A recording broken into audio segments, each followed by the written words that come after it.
Hey everyone, and welcome back to Cooking with the Flavors. Today, it's all about mac and cheese. Let's get to it. Alright, so let's get started with this mac and cheese.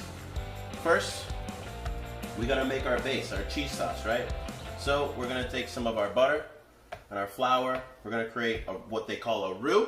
This will help thicken our milk and be the base for our cheese sauce.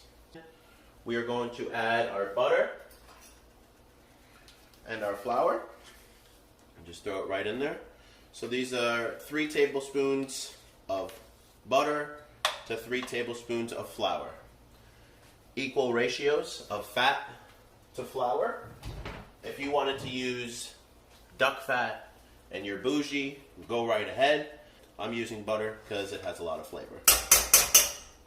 Alright. And then we're going to add the flour to it as well. And then you're just going to stir that in. Once it starts to melt down, you can switch to a whisk. That way everything incorporates nicely. And it all starts to come together. Now that I've had my roux cooking for about 2 minutes, it's come together nicely. It's not sticking to the bottom of the pan. This is the time where we're slowly going to add our milk. So I have a quart of milk here. Slowly add it in. You don't want to create a bunch of lumps, okay? Once it starts to absorb, add some more. And continue the process until the sauce is smooth. This is the part you really want to be careful with because you don't want little dumplings. You want a nice, smooth, rich sauce. So don't go in there and just spill all your milk in there because it will become one big glob. And that's not what you want. So continue to pour in your milk, thinning it out as you go. Nice and smooth, guys. This is what you want. You don't want to see any lumps in there. You want it to be nice and smooth. So continue to add your milk.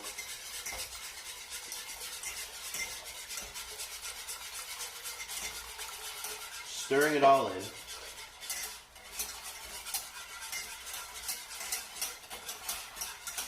And let that come to a simmer. And then we're going to start adding our cheese. So I have a pot of water that's come to a boil. Of course, it's salted like the sea. We're going to add to our pot our pasta.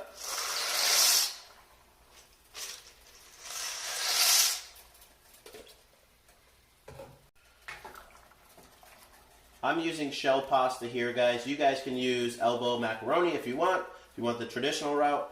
I love this shell pasta because it just gets nestled right inside. All that cheese and all that goodness gets nestled right inside of the shells, and I love that with a good mac and cheese.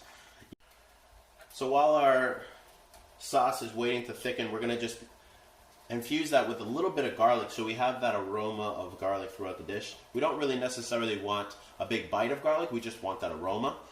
So we're just going to grate some of this garlic right in, just 1 clove. Just like that. The back of your spoon, just take all that delicious garlic flavor and just put it right on in. Okay? At this point, we're just going to take a little salt and a little pepper and season our milk mixture. So let's check our cheese sauce. Just give it a whisk. Oh, nice. You can smell the garlic. Oh my goodness. The aroma is amazing. That little step brings this cheese sauce to the next level. Like I always say, we have to save that pasta water. So a colander in a bowl underneath. We're going to shake off that extra residual water, and then we're going to add it right back to our pan that we cooked it in. We're going to finish this bad boy off. So we're going to start by adding just a teaspoon of Dijon mustard, stone ground mustard, whatever you guys have. This will give us a nice little zip of flavor, a little special ingredient that you wouldn't normally find in a lot of mac and cheeses.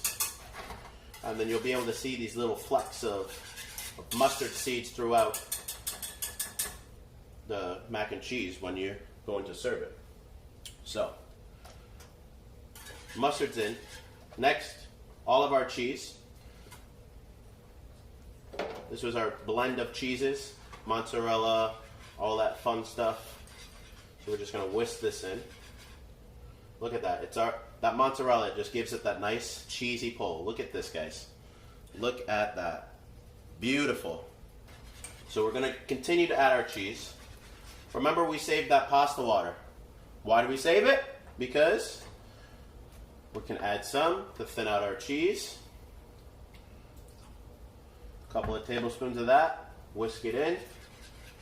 Remember, it's nice and hot, so it's gonna continue to melt that cheese and make sure everything stays nice and velvety. Beautiful.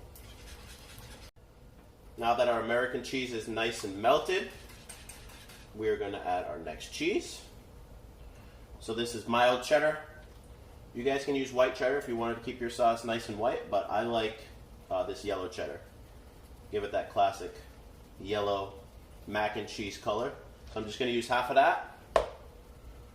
We're going to save the rest. It's going to go right on top and give us that nice bubbly, oozy, gooey mac and cheese that everybody loves. So we're going to whisk this in until it's combined. So once that cheese is completely melted and nice and combined, our next step is to taste it. We got to make sure it's seasoned nicely. We got to make sure it's what we want it to be. It looks beautiful so far, nice and stringy. I'm happy with that. So, cheese sauce is in. This is about half of the cheese sauce. Give it a little mix. After that, I think I need a little bit more cheese sauce. I like it cheesy, so I'm gonna add a little bit more cheese. After that, give it a quick last mix. So this is nice and velvety and creamy, just the way I like it. So I'm gonna take some cooking spray, spray it in my baking dish, just like this. Then we're gonna just take our mac and cheese, pour it right on in that dish. We're gonna take our spatula and we're just gonna spread it all around. And that extra cheese sauce that we have reserved, we're just gonna pour it right on top. So remember that cheese that we saved earlier. We have our cheddar, our Parmesan, and we can't forget that we also saved these breadcrumbs to give it that nice crispy crunch. So I'm just gonna shake these right on top. And these are panko breadcrumbs. This is a must. You guys cannot substitute this. You have a nice, crispy and crunchy exterior. And that's what we're looking for in mac and cheese. Then, the cheese that we saved, right over top. Okay?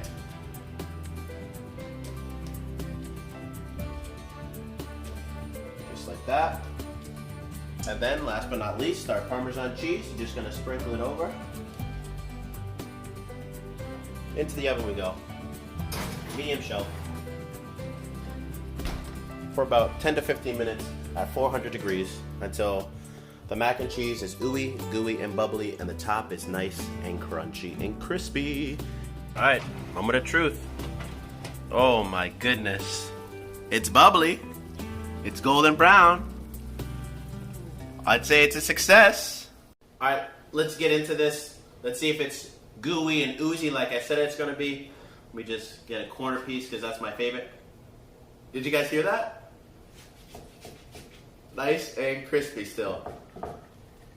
Oh my goodness. Oh! Yes! It's gooey. It's still creamy.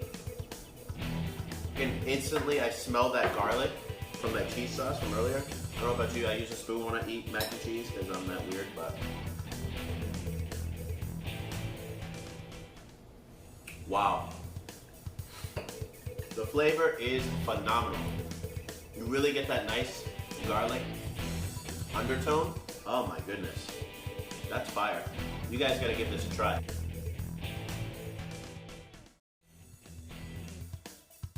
Don't forget to like, subscribe, and follow me at The Flavors on Instagram and YouTube. And don't forget to hashtag Cooking with the Flavors. And I'll catch you guys in the next one.